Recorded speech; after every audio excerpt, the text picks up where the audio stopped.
2025 সালে এসে এই ফোন কাজ করতে কাস্টমার নিয়ে আসবে আসলে আমি ভাবিনি।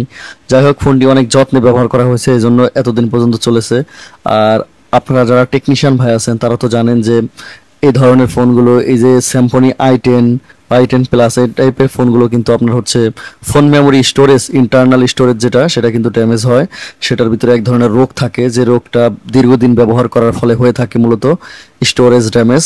তো এই স্টোরেজ ড্যামেজটা কমান ছিল একটা সময়, অনেক কাজ করেছেন আপনারা, আমি নিজে অনেক কাজ করেছি। তো এই যে দেখতে পাচ্ছেন, এই যে একটা লাল রোগ, এই লাল রোগ থাকলে কিন্তু ফোনটা সিম্ফনি লেখা এসে দাঁড়িয়ে থাকবে অথবা রিস্টার্ট নিবে। তো এটা সমাধান করে যখন আমরা এই আইসিটিকে কমপ্লিটলি আবার আগের মতো লাগাই, তখন কিন্তু এই ফোনটা ভালোভাবে আবার কাস্টমার অনেকদিন চালাতে পারে। তো এই 2025 সালে এসেও যে এই ধরনের ফোন পাবো এটা আসলে আশা করিনি। তো যাই হোক, অনেক মানুষ আছে, অনেক ফোন যারা 20 বছর পর্যন্ত চালাইছে, 15 বছর চালাইছে, 10 বছর চালাইছে, কিন্তু বর্তমান সময়ের ফোন কিন্তু আর আগের মতো টেকে না।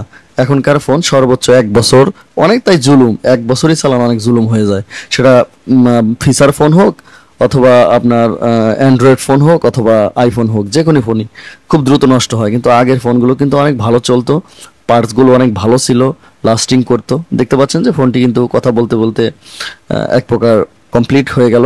আর এ ধরনের ফোনগুলো সমস্যা হলে কিন্তু যে কোনো দোকান থেকে রিপেয়ার করতে পারবেন।